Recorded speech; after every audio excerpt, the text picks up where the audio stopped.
Today, I'd like us to look at sales process optimization. But before we begin, the usual apologies because I'm not in my audio booth today. And then my sore throat, my cold slash sore throat is getting worse. But I figured anyway, I've been gone for 2 days, so might as well just go ahead and make the podcast recording because I can't tell, how soon I'm going to get better or not. So I hope you guys appreciate what it is that I go through for your own benefit. And let's see what else. Okay, then I was having a conversation with someone earlier, a friend, slash client, and he asked me, what's the truth behind my sore throats? And I explained that growing up as a kid, I was always prone to these sorts of things.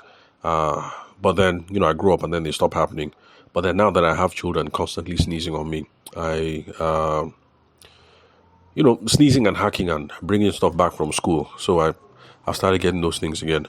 So what I told him was that in a couple of years I should be free because my boy should be a teenager soon.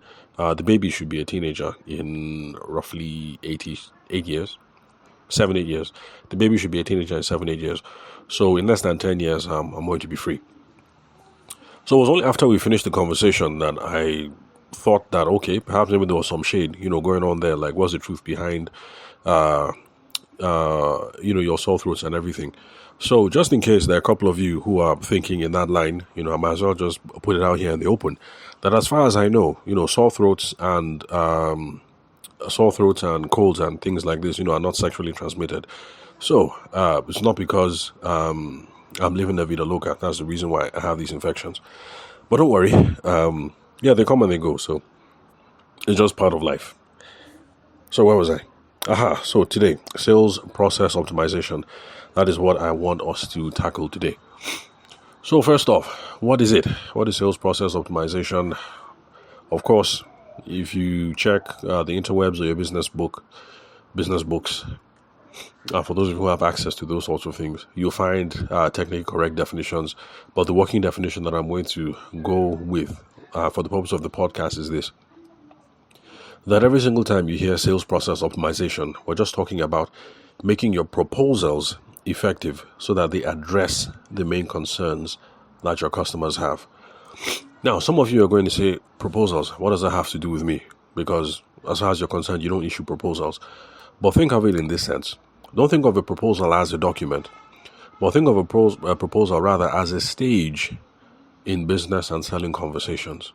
So if you're a wedding photographer and you do not send a 2-page document in PDF saying this is my proposal, but you do get to that stage where you say, okay, Mr. and Mrs. Bride, I heard you guys out. I think this is what we can achieve. This is what we're going to be able to do. I'll guarantee this. I'll guarantee this. I should have your photos ready in about 3 weeks. And to do all of that, all you have to do is make an 80% deposit. The total cost is going to be 350,000 naira. Now, that conversation that you have had, even though you didn't reduce it to a document, that is a proposal. Because a proposal is just something that somebody can say yes to or to say no to. Because after all, for those of us who are married, when we're proposing to our wives, we didn't send over a PDF. Excuse me, we got down on one knee. I mean, for those of you who got down on one knee, I still receive flack till today that I didn't get down on one knee. So, if you're single, you're a single man, please get down on one knee so that you don't receive any flack for that in the future. Okay, sorry about that. Where was I? So a proposal is just something that somebody can say yes or no to, whether it's a customer or whether it's your babe. So, so it doesn't have to be something that is written on a PDF document. So, so don't think of a proposal as a document, but think of a proposal as a business stage. So if you're making sure that your proposal, whatever it is that you write, or whatever it is that you ping in a WhatsApp, or whatever it is that you say verbally when they're sitting in front of your office, or when they're sitting in front of you, or whether you are at their office or wherever it is. So whatever it is that you say, we just need to make sure that the proposal is on point. Because if your proposal is off point, if your proposal misses the mark, then it's not going to add any credence to the sales process, and it's not going to make it easier for you to seal the deal. So you actually might be the best wedding photographer, the best carpenter, the best engineer, the best project management specialist, the best graphic designer, the best whatever it is that is in the market, in your city, in your location, in your whatever. But the thing is, if your proposal misses the mark, if the PDF that you send is off point, even when you're yarning total of matter, then it's not going to help you seal the deal. So when we're talking about sales proposal optimization, trying to make our proposals effective, there are a couple of stuff that we should be paying attention to. Now, for those of you who've been listening to the podcast for any length of time, you already know some of them. But for the newbies, this is your first time listening to the show. Then let me run through a couple of things real quick. This is not going to be an exhaustive list because proposal optimization, like anything in sales, we can say plenty. We can talk for hours about these things. But here's a couple of stuff that you ought to be paying attention to. That, if you give it your best, then your proposal should be much more tight and much more on the mark. So one thing that we need to pay attention to is jargon. Now, jargon is not a good idea. Jargon is just another way of saying technical lingo.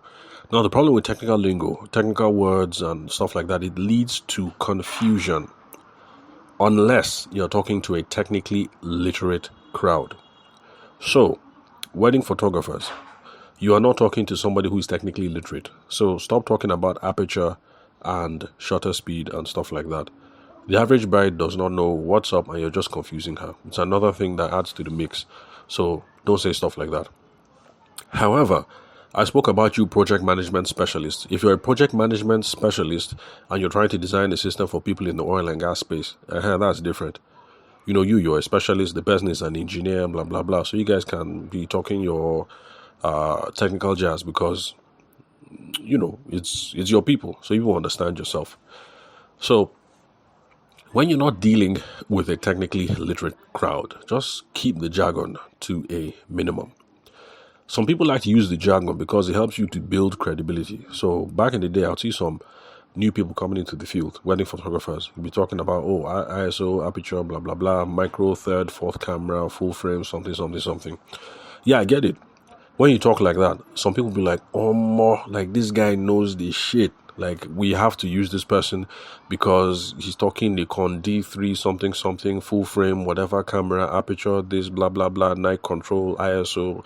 Yeah, you can impress some people that way. You can make you appear more impressive than you actually are. But use this tactic sparingly because when anything backfires, anything will backfire real huge. And you'll find out that they will leave you and they will go and do the deal with somebody else that you know that this person is an idiot. Like, how can I go with this person? It's just because the person being an idiot did not use heavy language. The person used idiot level language and they were able to understand the idiot, and that's why they went with him or with her, even though you're the better photographer or the project management specialist or whatever. Next is readability. Sorry, one moment. I've been sniffing too much. Let me just go sort myself out and I'll be back real quick. Okay, yeah, I'm back. Sorry about that. I guess I might have to take a couple more pauses as the recording goes on. Now, I guess this is one of the benefits of just making this podcast an audio-only podcast.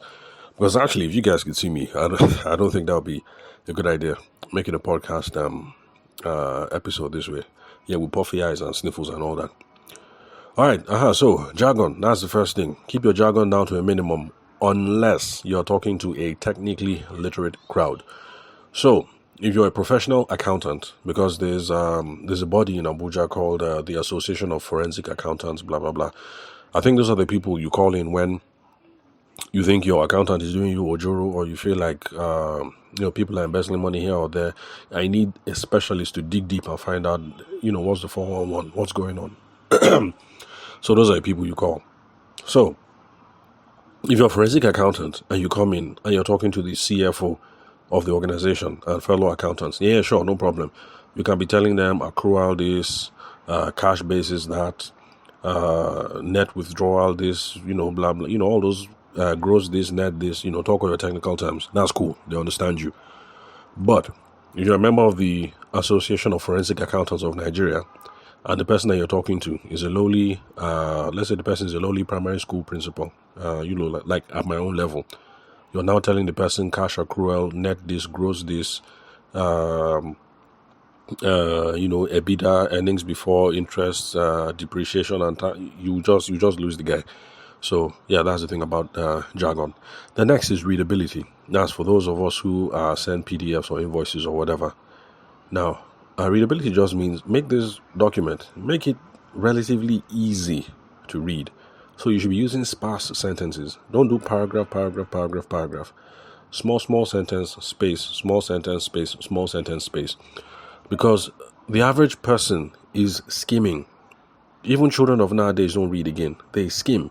It's something I've been quarreling with my kids. I'm like, look, calm down. I understand you're trying to get through this thing quick. But you need to learn how to read properly first before you learn how to speed read. Everybody, they try speed read these days. So just keep it sparse. Don't do block. Simple sentences, give space, short sentences. Let it be the kind of thing that somebody can just skim through. I understand now. Oh, okay. 4 days of coverage, 350 images. Photo book will be delivered in 2 weeks. Okay, the amount I'm supposed to pay is 400k. If they just look and fly through the whole thing, no wahala, no problem. So readability, pass out your sentences, keep the words simple, let people be able to read it sharp. Of course, in my own opinion, the number of pages, the less the pages, the better. I think a 2-page proposal is better than a 15-page proposal. That's just me. And also it depends on, like I said, the technical literacy of the crowd.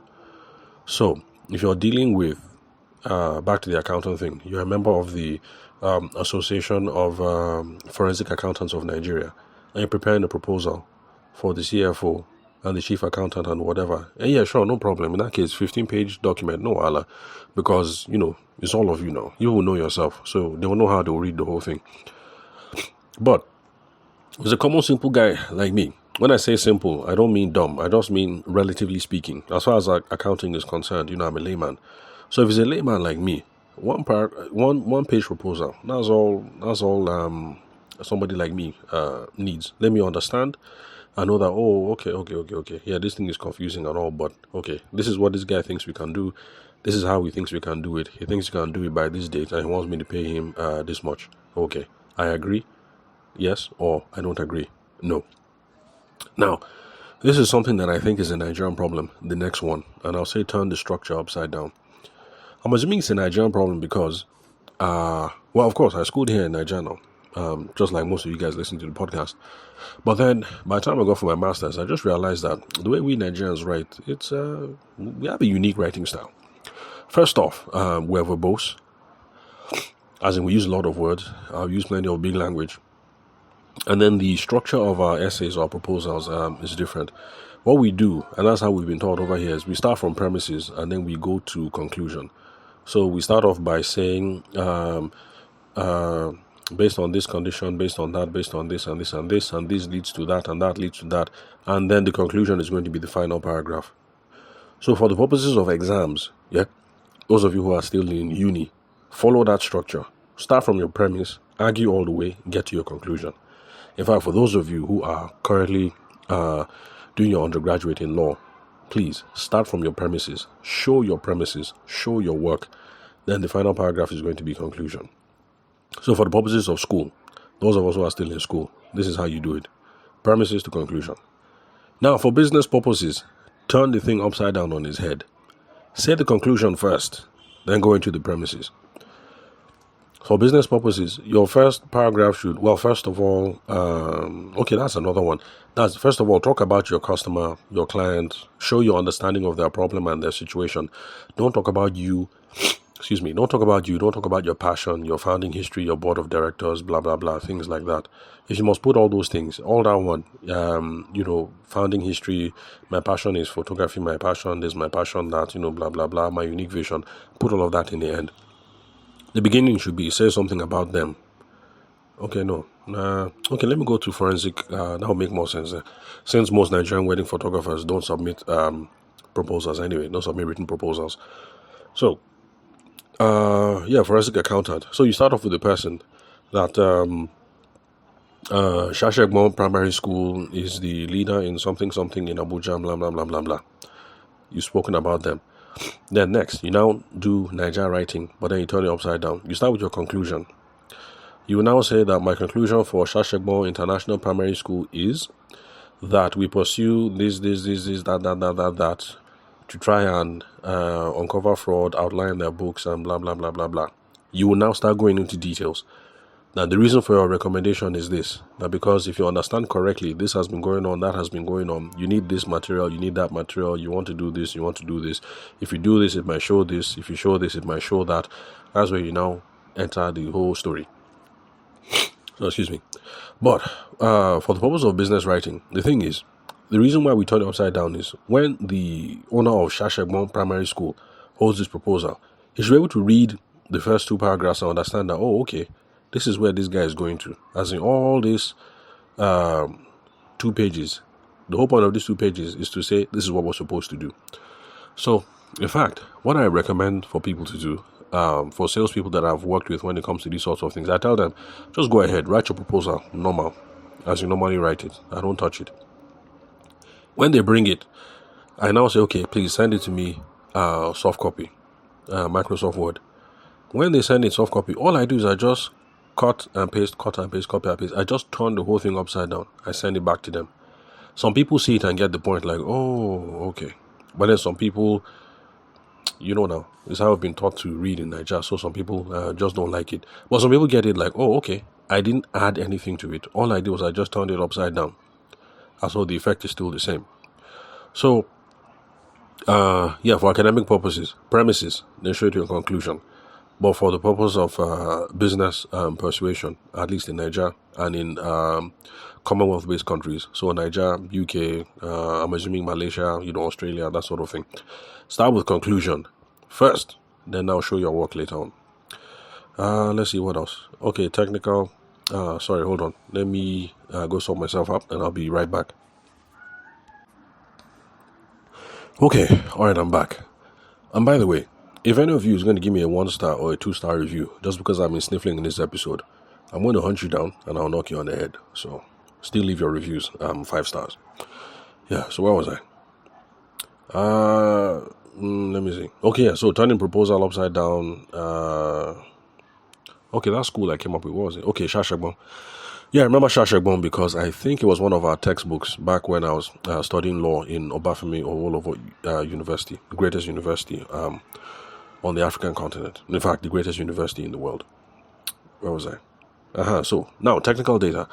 Now, there's some of you who, in the process of what you're doing, you guys put technical data. So, if you're an engineer, know how. The technical data has to be in the report. Because you can't put the report, you can't submit your proposal and not show the amount of load that the building is going to carry or the amount of wear and tear and something. So, all that technical data has to be there. You have to put everything there. So, that one is dole. If you, let's see what else. Those of you in the technical space now, so like I said in the beginning, project management people doing oil and gas work, all that technical data has to be there because your people, they have to scrutinize now. Because you will send a proposal to the client. The client is, of course, going to take it and give their engineer in-house and say, okay, engineer, this is the proposal that they gave me. Scrutinize this thing. Is this thing workable? Is it not workable?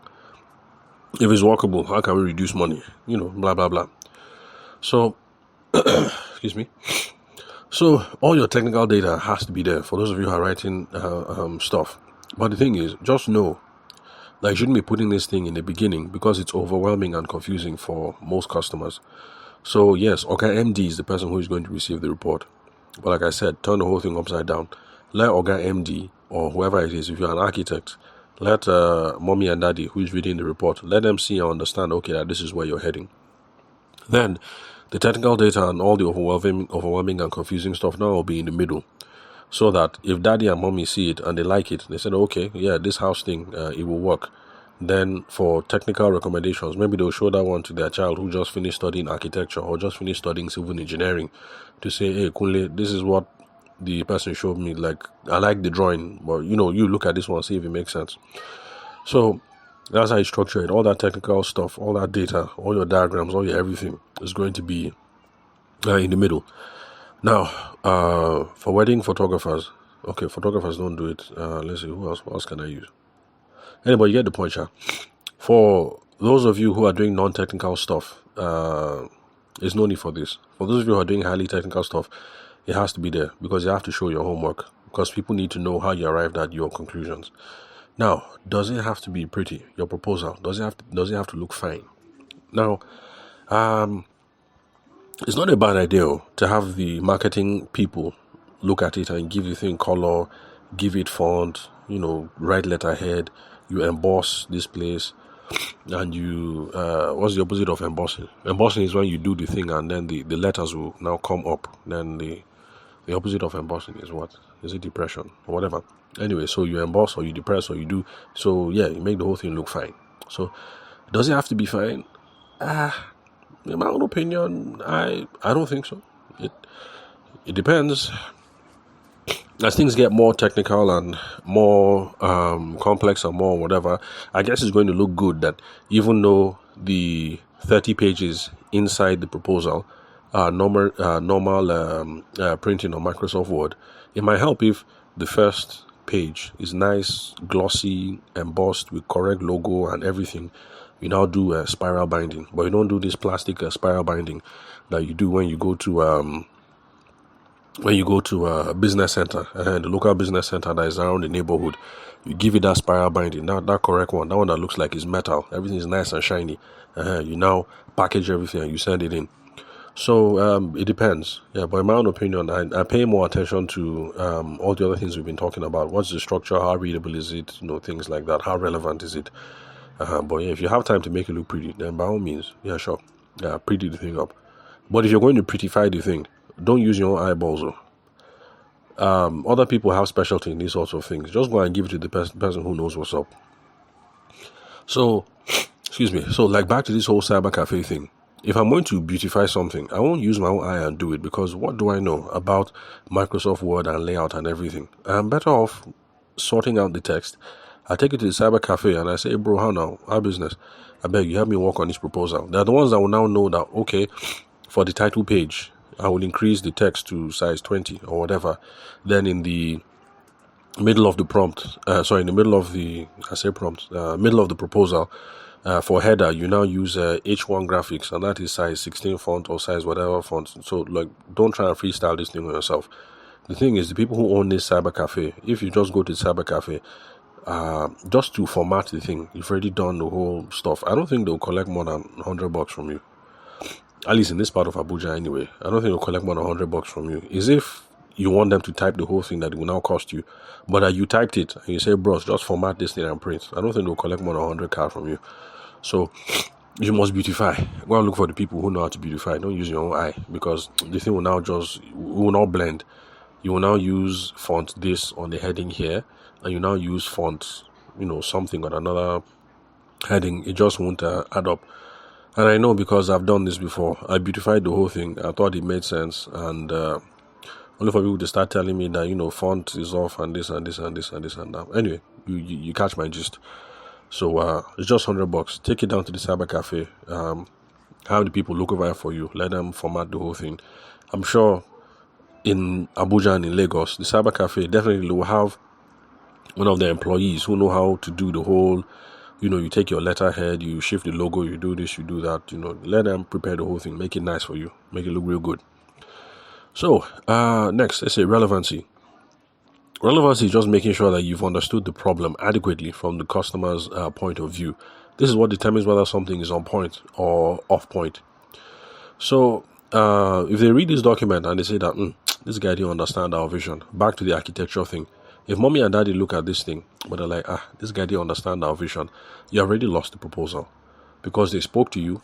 They said that they like the house that Odogu Chukudi did 2 houses down or something, and then because of that, you now, in all your wisdom, you went to go and do the exact design of Odogu Chukudi's house. I mean, if they wanted the exact design of Odogu Chukudi, they just told Odogu Chukudi, who is your accountant, I beg, give us that floor plan, let's use it. But if they say, I want something like this, I want something like that, it is your job as the architect to say, okay, mommy, daddy, yeah, sure, no problem. But I beg, I need to ask you some questions to understand exactly. Now, okay, this building that you're looking at, this Odogu's house, what exactly about it do you like?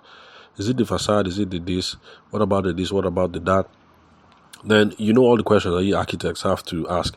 It's from asking all these questions that you now understand their vision. That yes, they want a house that looks like Odogu's house, but not exactly the same thing. Because you will now know whether, okay, spiritually, these people are thinking of postmodern designs or classical, classical ratios and all architecture stuff. You understand, archi people. So make sure you understand the problem so that once you put the proposal down, they'll see that it is relevant. Like, this guy, he understands, or this babe, she understands.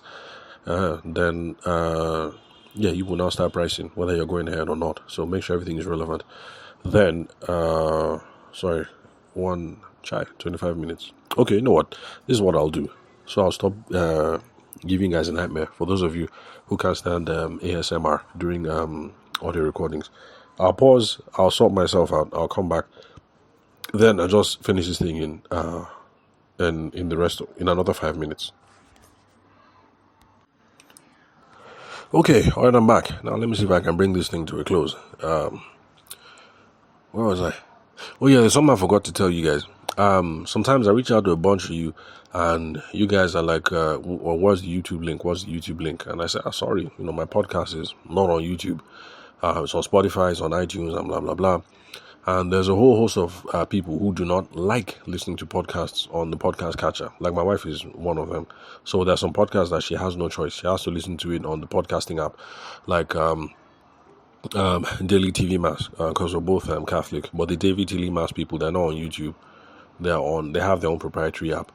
But everything else, I Said What I Said, Honest Bunch, all those kind of podcasts, she listens to them on YouTube.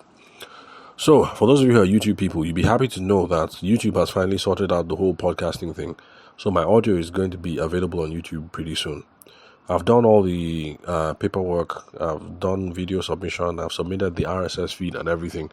I don't know how long the process is going to take, but just be patient. Give me like a week, and I'm sure the podcast episodes should be available on YouTube soon.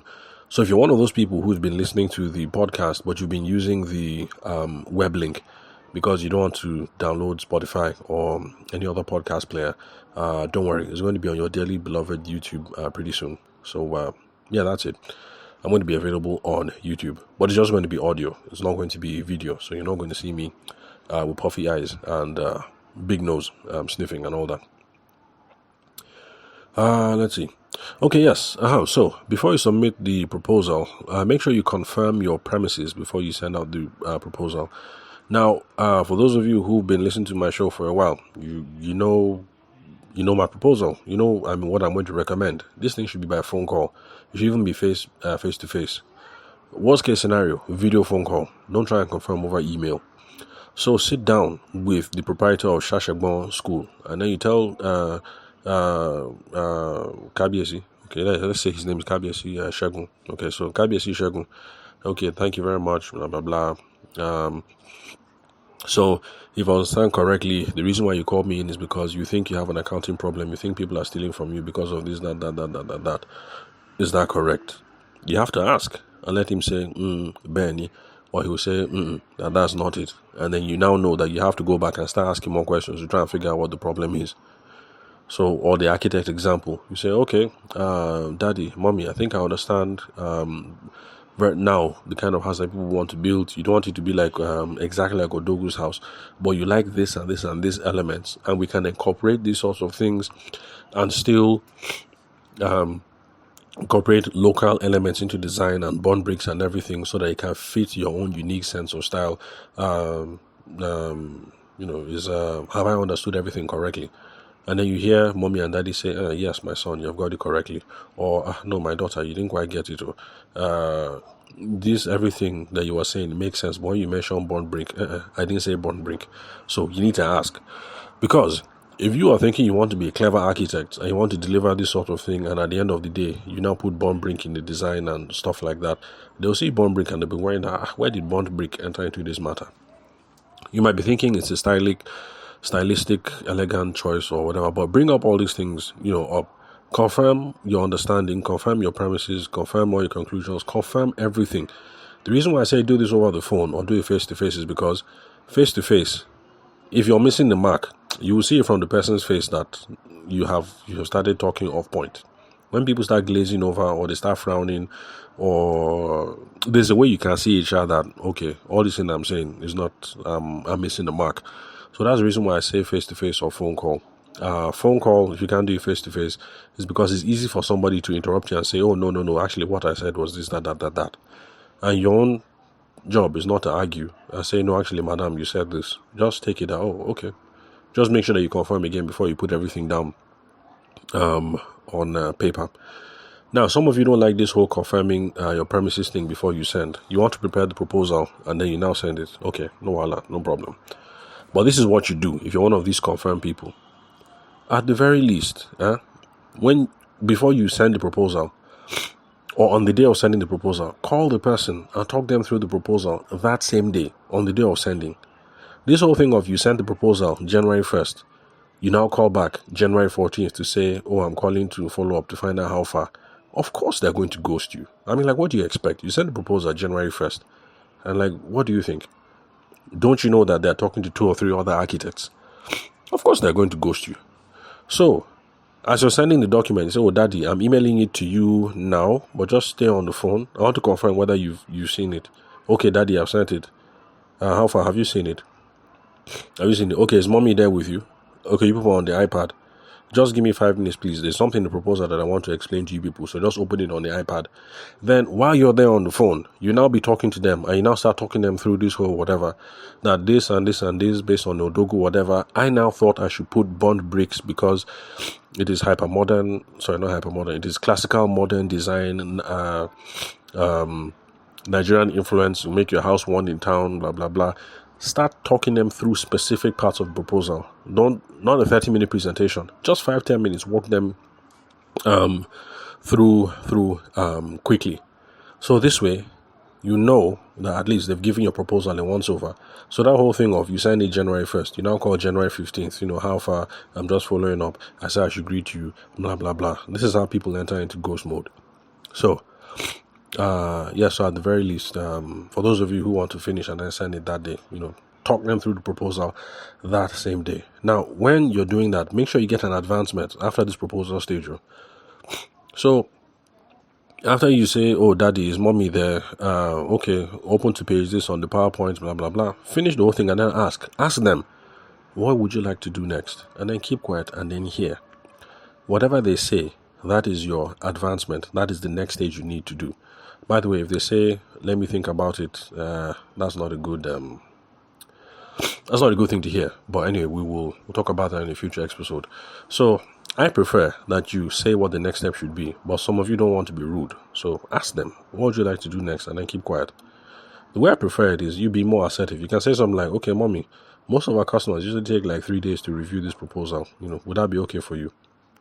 And then they'll say yes, or they'll say no. Some people might say yes, 3 days is okay, but you know, Kunle is still in school. He's coming back. In 2 weeks' time, and you know, since he studied architecture, he's my first son. I want him to look at it before we say yes.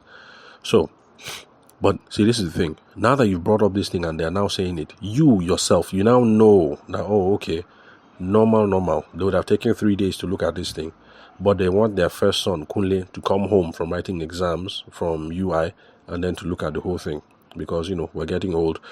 We don't want to make any decision until our oldest son looks at something. Or our oldest daughter looks at something. So, as people are talking back and forth like this, before the phone call ends, you now know that, okay, even though I'm sending this in January 1st, realistically speaking, I'm not going to get a yes or a no until February 14th, when the oldest son or when the oldest daughter is back from exams. Now you know. This is how you stop getting headache because you're calling to follow up and you're wondering, did they read it? They didn't read it. I thought we had a nice meeting. What happened? They don't like me. Is it that my body is smelling? Do I need to work on my elocution? Is it that I didn't package myself well? You know, blah, blah, blah. And all the heartache that we get when we send people proposals and then we haven't heard from them. So you should make sure you get the advancement at this current proposal stage as you guys are talking. So that's how I prefer you take care of the whole thing. So at this stage, most of our customers usually do ABC. Yeah, does that make sense to you? Excuse me. They'll either say yes or they'll say no. different ways. Like another thing I like to say is, okay, if this proposal hits all the key problems, or if this proposal can guarantee you A, B, C, and X, Y, Z, how soon would you be ready to begin? And then you keep quiet, and then you now hear. That's the stage where somebody will say, oh yeah, sure, if the proposal guarantees me X, Y, Z, I'll be ready to go by the end of the month. I'm expecting some money. But when that money comes, we'll still negotiate, because that 2.5 you've quoted is too much. You see, now that's a hopeful conversation. If somebody says, let me think about it, that's not a good thing. There's a problem. But we'll get to that in another podcast episode. Then, okay, apart from advancements, just make sure you're getting feedback repeatedly at this proposal stage. As you're having conversations with them, as you're talking to KBSC about his school, you should be asking, is there anything we haven't covered so far? Most of our customers experience XYZ. Is that the problem for you as well? Blah, blah. Just be getting feedback as you're going. Because the whole point of continual feedback is to make sure that you understand their problem and that you haven't left anything out. If you've left anything out of the proposal, it's going to come back and it's going to bite you. So we need to figure out all these things. We want to be sure we're emphasizing the right thing. Also, because sometimes you assume some things are a big problem, but then for them it's a minor problem. So you need to find out about those sorts of things now. Then also make sure that you have figured out the decision-making process before you send over your proposal. Because if you haven't figured out the decision, who is making the decision, what the decision-making unit is, okay, back to the mommy and daddy, the architect case. If you don't figure out that on everything they do, they want their oldest daughter to say yes. If you don't figure that out, then you're just going to be wasting your time. You need to know that oldest daughter is always included. And then you need to find a way to start including oldest daughter in this conversation. Because as you're talking to mommy and daddy, you get off the phone, you now call oldest daughter and you say, hi, Yaboha now, blah, blah, blah. This is architect Kunle. I just finished talking to mommy and daddy about some, architect Kunle, how are you? How's the family? Blah, blah, blah. You people talk everything. You then give her updates. You're following her along. It's a different thing than you've been talking to mommy and daddy for 3 months straight. And then now they want you to start talking to Iyabo, the oldest daughter, in month 5. Iyabo doesn't know you. That whole thing of building relationship, building trust, you don't have to start all over again. It's plenty of wahala. So figure out early that oldest son or oldest daughter is going to be involved in it. And then try and find a way to reach out oldest son, oldest daughter. Start keeping them in touch. These things make it easy for you to seal the deal at the end. So, excuse me. Also, one more thing about this whole decision-making thing and people that have authority to make decisions is there's no point in sending the proposal out to the houseboy if madam is the one that is going to make the buying decision, right? Except if madam and the houseboy have a special relationship. Now, I know that that's an off-color joke, but you get my point. You need to make sure that the proposal is being reviewed by someone who has the right level of authority to say either yes or to say no. Now, I know that the houseboy and the madam thing, I was just being tongue-in-cheek there. But honestly, as once I was submitting a proposal to one of these oil and gas firms in Abuja, and I did everything that I thought I should do. I was in touch with everybody. Some members of the board even graduated from OAU, so I was even using that whole OAU angle, greatest fair, blah blah blah, that whole thing. Going to the office once in a while, greet everybody, and I thought that we were good to go. I won't believe that the whole proposal got torpedoed because a secretary there didn't like me. So I'm telling you guys this thing live. Now the secretary can stand in between you and your children's school fees. I know it sounds like a joke, but it can happen. The thing was that secretary, she joined at a very low level and worked her way all the way to the top, and she's now secretary for the MD. But the thing is, secretary, because she's been there for a very long time, has been responsible for planning every single thing that goes on in that organization.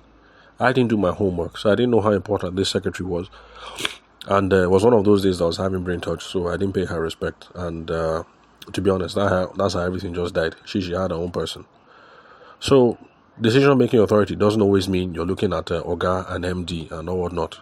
Sometimes houseboy has authority. Sometimes secretary also has authority. So play it by ear. Use majority. Use wisdom. Don't disrespect anybody. Because you think she's just a secretary, don't disrespect her. You can turn around and bite you in the bum. You find out that when it comes to planning events in this organization, nothing gets planned until the chief secretary has looked at it. So I've been in that situation before. So the benefit of figuring out all these things, optimizing your proposal, is basically increase conversion rates. You increase your chances of turning people from prospects or contacts into customers. You will shorten your sales cycle. You will make decision making faster. You're going to enhance your reputation, because if you handle things like this, mommy and daddy who want to build a house, they might not know why. They will just know that you are a correct architect, and they will refer you time and time again that can be architect Benny, as in she's a correct architect, blah blah blah blah blah. It's all these things, making sure that you real professional in your sales process and following a well thought out framework. It's going to make you look like a professional. Then so let me just wrap it up here, since this is 40 minutes. Now, what should you do after listening to this episode? Take all your proposals that you have, stuff that you haven't sent out before, and then listen to this episode again, and now consider if there's any particular aspect of sales process optimization that you've heard before, whether it can help improve proposals that you sent out. So you can think about content improvement, for instance. That's deciding what goes into the proposal from the customer or client's point of view. Now remember, design enhancement is okay, but if you must beautify, don't beautify by yourself, except if that's your profession. So design enhancement is cool, and that is what most people go to. But please, it's not about how beautiful the proposal look, because I have seen plenty of beautiful proposals that are just rubbish, that are not going to do anything. It starts off with technical report, with jargon and blah blah blah blah blah. There's no how anybody's going to understand this thing. So design enhancement is cool, but just tap it down for now. Focus on content improvement. Focus on what it is that's going in there. So tell your marketing people, we'll beautify this thing, but let's be calming down first until we figure out the right information that's supposed to be in the proposal. So let me wrap it up here. Sorry for the sniffling, and sorry that was a long episode. And don't give me a 1-star review because of the sniffling. Like I said, I'll find you and I'll knock you on the head. So keep it 5 stars, because I know that some of you you guys are acting a fool. With all the value that I deliver here, how can you come and give me anything that's less than 5 stars? So, so that's all, folks. Connect with me on WhatsApp for questions, for quick tips, and for insights. The phone number is 080-6466-2140, and the country code is +234. Also, connect with me on LinkedIn. LinkedIn is the best social network for business and career development and networking. So if you're finna take these things serious, then you should be on LinkedIn. So the name to search for once you get on LinkedIn is Tavishima Ayede. I'm the host of the show. So thanks for your time and attention. I'll catch you guys at the next episode.